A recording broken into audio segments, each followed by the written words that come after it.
Zauważył, że silnik przy porannym uruchomieniu zaczyna pracować nieco głośniej. Co istotne, problem znikał po chwili pracy. Na ciepłym silniku przy ponownym odpaleniu wszystko wracało do normy.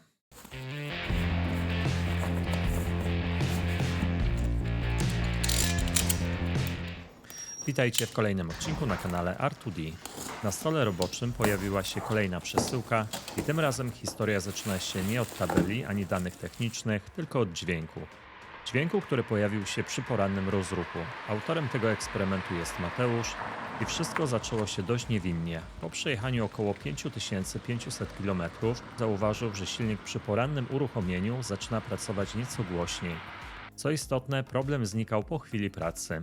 Na ciepłym silniku przy ponownym odpaleniu wszystko wracało do normy. Czyli klasyczny scenariusz, który wielu z Was pewnie zna. Chwilowy hałas, podejrzenie hydrauliki zaworowej i pytanie, czy to olej. Mateusz postawił hipotezę, że mogą to być hydropopychacze, które na zimno nie dostają optymalnych warunków pracy i to był moment, w którym zapadła decyzja zmiany oleju. Z Miller's Oils i Performance C3 5W30 na oryginalny olej Volkswagena 0W30 z normą 504/507, czyli dokładnie taki, jaki producent przewidział dla tego silnika. Co ciekawe, to nie jest pierwszy olej, który pracował w tym silniku. Poprzedni właściciel stosował olej Mercedes 5W30 i co bardzo interesujące, Mateusz zauważył, że subiektywnie silnik na oleju Mercedesa pracował lepiej niż na Millersie. Natomiast obecny olej Volkswagena, przynajmniej na ten moment, również wygląda obiecująco, ale ma przejechane dopiero około 600 km, więc na ostateczne wnioski jest jeszcze za wcześnie. Samochód, o którym mowa, to Skoda Octavia trójka z silnikiem 1.4 TSI, 140 koni mechanicznych, czyli jednostka z rodziny EA211, dobrze znana i szeroko stosowana. Silnik z bezpośrednim wtryskiem, turbodoładowany bez GPF-a. Czyli konstrukcja, która z jednej strony nie jest ekstremalnie wymagająca, ale z drugiej potrafi być wrażliwa na detale, takie jak lepkość oleju, jego zachowanie na zimno oraz szybkość budowania filmu olejowego. Dwa słowa na temat stylu eksploatacji. Ten samochód nie jeździ głównie po mieście, wręcz przeciwnie. Dominują odcinki od 35 km przez 120-150 aż do 300 km jednorazowo.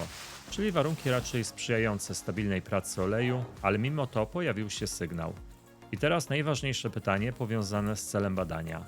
Czy w oleju zobaczymy coś, co tłumaczy tę chwilową, głośniejszą pracę silnika, czy pojawią się zmiany w lepkości, jakieś sygnały degradacji, ślady zanieczyszczeń, albo coś, co może wpływać na pracę hydropopychaczy. A może olej niczego nie pokaże, a przyczyna leży zupełnie gdzie indziej. Na marginesie ten sam olej Miller's Performance C3 5W30 pojawił się już wcześniej na kanale, kilka odcinków do tyłu, numer 362. W zupełnie innym scenariuszu, inny samochód, inny silnik, inna eksploatacja.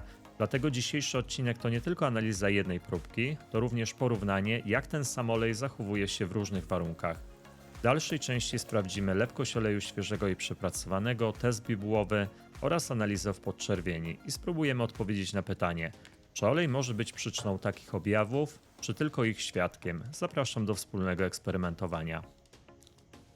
Przechodzimy teraz do tej części odcinka, w której prezentuję podstawowe informacje o samochodzie, użytkowniku, zastosowanym oleju oraz sposobie jego eksploatacji. Na ekranie macie pełną tabelę, widać tam szczegóły dotyczące samego auta, czyli jego markę, model, parametry silnika, rodzaj wtrysku, czy obecność filtra cząstek stałych i ogólny przebieg. W drugiej kolejności widzimy podstawowe informacje o właścicielu i jego podejściu do serwisowania, gdzie mieszka, jak często stara się wymieniać olej i czy przy tym bierze pod uwagę nie tylko przebieg, ale też czas, czyli liczbę miesięcy. W kolejnej części tabeli znajdziecie dane dotyczące samego oleju. Zapisane są tam klasy lepkości i jakości, ewentualne aprobaty producentów samochodów, no i to, czy do tego oleju był dolewany jakiś dodatkowy preparat. W tym miejscu przedstawione są dane niezbędne do identyfikacji bazy olejowej zastosowanej w analizowanym produkcie. Kluczową rolę odgrywają tu numery CAS, Chemical Abstract Service, przypisane do poszczególnych składników chemicznych oleju. Na ich podstawie można określić, do jakiej grupy baz olejowych, API od 1 do 5, należą wykorzystane komponenty. Sposób interpretacji numerów CAS oraz metoda przypisywania ich do konkretnych grup bazowych zostały szczegółowo omówione w dwóch osobnych materiałach wideo, do których linki znajdziecie w opisie filmu. Zachęcam do zapoznania się z nimi, aby lepiej zrozumieć proces identyfikacji bazy olejowej na podstawie danych z kart charakterystyki. Na ekranie wyświetla się teraz informacja, do jakiej grupy bazy olejowej przypisałbym analizowany olej na podstawie zidentyfikowanych składników. Jeśli w publicznie dostępnych źródłach, w szczególności na branżowych forach i portalach poświęconych analizom olejowym, znajdują się raporty z badań tego konkretnego oleju, również zostaną one w tym miejscu wyświetlone jako materiał uzupełniający. Następnie mamy blok poświęcony typowej eksploatacji w trakcie tego interwału. Widzimy tam m.in. ile procent jazdy przypadało na miasto, jakie odcinki dominowały, czy to były raczej krótkie, kilkukilometrowe dojazdy, czy dłuższe trasy, oraz ile w sumie przejechał ten olej, ile miesięcy spędził w silniku i czy przed wymianą była robiona jakaś płukanka. No i na końcu dla porządku pokazuję też fragment książki serwisowej albo instrukcji, żeby zobaczyć, jakie są ogólne wytyczne producenta dotyczące oleju silnikowego w tym samochodzie. To nam pozwala sprawdzić, czy zastosowany olej był zgodny z tym, co przewidziano fabrycznie, czy może właściciel świadomie wybrał trochę inną specyfikację ze względu na swoje potrzeby. To tyle w tym naszym stałym technicznym segmencie, dzięki temu mamy już pełny kontekst, wiemy jaki olej został użyty, w jakich warunkach pracował i co zaleca producent. Dzięki temu łatwiej będzie później zinterpretować wyniki badań, które za chwilę Wam pokażę.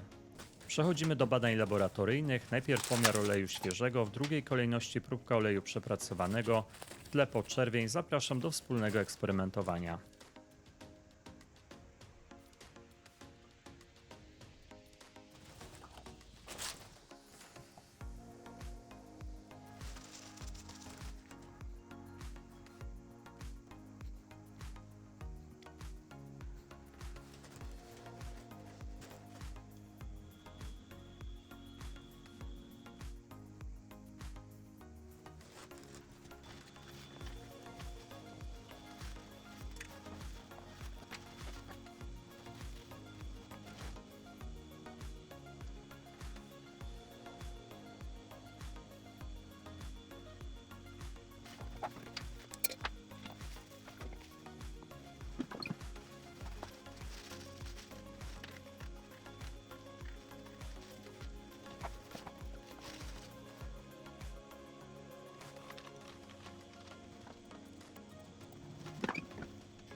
Lepkość dla próbki oleju świeżego jest następująca: 67,2 mm2 przez sekundę w 40 stopniach oraz 11,8 w 100 stopniach. Wskaźnik lepkości wynosi 172. Porównujemy ten wynik z deklaracją producenta. Różnica na poziomie plus minus 1%, zgodność w stosunku do deklaracji na wysokim poziomie. Przechodzimy do pomiaru lepkości oleju przepracowanego. Zapraszam.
Lepkość dla oleju przepracowanego jest następująca: 65,3 w temperaturze 40 stopni Celsjusza oraz 11,9 w 100 stopniach. Wskaźnik lepkości wynosi 180. Liczymy zmiany procentowe, obserwujemy około 3% spadek lepkości w 40 stopniach oraz około 1% wzrost lepkości w 100 stopniach Celsjusza. Wskaźnik lepkości 5% na plusie.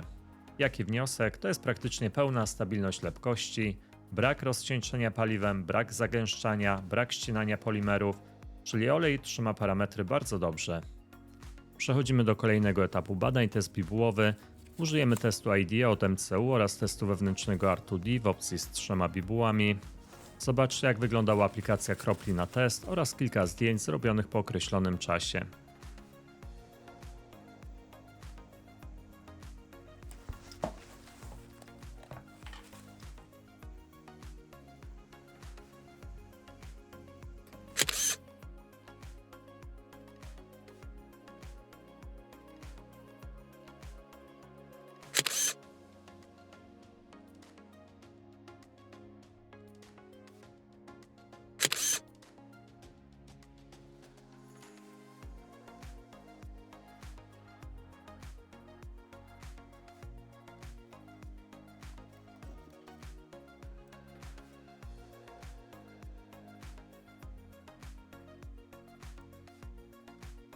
Przeglądamy raport. Widzimy następujące noty: 5, 3, 3, 3 i komentarz: pozostałości spalania, sadza, produkty zużycia, osady są nieznacznie podwyższone, natomiast stan oleju oceniany jest jako dobry. Zobaczmy teraz, jakie wyniki otrzymano w oparciu o testy R2D. Wyniki dla pierwszej bibuły, bardzo ładny wynik. Wyniki dla drugiej bibuły, również bardzo ładny wynik. I wyniki dla trzeciej bibuły, ponownie bardzo ładny wynik. I jeszcze jak jesteśmy przy bibułach, zobaczcie porównawcze zestawienie dzisiejszy olej oraz olej z poprzedniego odcinka, gdzie przypominam po niedużym przebiegu około 1000 km odnotowano dość mocny, bo 25% spadek lepkości. Na widmie w podczerwieni również widoczne były sygnały od paliwa. Przeglądając i porównując wyniki testów bibułowych, moją uwagę zwróciła zewnętrzna aureola, w tym przypadku wyraźnie większa, niemal dwukrotnie, w porównaniu do plamy z poprzedniego odcinka. Na wszystkich zastosowanych bibułach efekt ten jest bardzo wyraźny i powtarzalny. Nie jest to zapewne jednoznaczny sygnał diagnostyczny. Z doświadczenia wiem, że podobnie szeroka strefa dyfuzji potrafi pojawiać się również przy stosunkowo świeżych olejach, bez wyraźnych oznak zanieczyszczenia paliwem, natomiast w tym przypadku ta zależność przyczynowo-skutkowa wydaje się być dość jednoznaczna. Standardowo ten element warto potraktować raczej jako ciekawą obserwację, a nie twardy wniosek. Przechodzimy do podczerwieni. Rejestrujemy widma, przyglądamy się otrzymanym wynikom, porównujemy widmo oleju świeżego z widmem dla oleju przepracowanego, następnie generujemy widmo różnicowe, żeby sprawdzić, w jakim stopniu olej zdegradował z punktu widzenia zmian parametrów chemicznych. W podczerwieni widmo jest czyste, stabilne bez wyraźnych anomalii, brak istotnych sygnałów paliwa, brak podwyższonych produktów degradacji, czyli mamy bardzo ciekawy kontrast. W odcinku 362 olej wyraźnie reagował na warunki pracy silnika, a tutaj mimo pojawiającego się objawu akustycznego olej nie pokazuje żadnych niepokojących sygnałów. Przy czym takie porównanie ma swoje ograniczenia, o których komunikowałem wiele razy. Koniecznie trzeba uwzględnić kontekst każdego przypadku. W odcinku numer 362 mieliśmy inny samochód, inny typ silnika, diesel versus benzyna, inny przebieg jednostki, inne warunki pracy oleju itd. Podsumowując dzisiejszy eksperyment, wskaźnik zbiorczy jest na poziomie 91%, czyli bardzo ładny wynik. I teraz najciekawsza rzecz, bo patrząc na wyniki, olej nie daje nam żadnego twardego sygnału, który tłumaczyłby zgłoszoną sytuację. Co może być przyczyną zamiast oleju? Rzucam propozycję pod dyskusję w komentarzach. Opóźnione wypełnienie hydropopychaczy olejem po nocnym postoju, czas budowania ciśnienia oleju po postoju, charakterystyka samego oleju, nie degradacja, tylko właściwości, różnice w pakiecie dodatków olejów, które stosował Mateusz, Mercedes versus Millers versus Volkswagen, czyli to może być kwestia, jak olej pracuje, a nie w jakim jest stanie. Co warto też nadmienić na samym końcu, są parametry, których nie badamy, a które mogą mieć tutaj kluczowe znaczenie, szczególnie lepkość niskotemperaturowa CCS, MRV i szerzej pojęte właściwości reologiczne przy zimnym rozruchu. Dziękuję za wspólne eksperymentowanie, z góry dziękuję za aktywność na kanale, bo jest ona bardzo ważna. Komentarz, łapka w górę, subskrypcja kanału to sygnały dla mnie, że prowadzone eksperymenty spotkają się z Waszym zaciekawieniem. Zapraszam osoby zainteresowane udziałem we wspólnym eksperymentowaniu do kontaktu mailowego. Znajdziecie go w opisie filmu.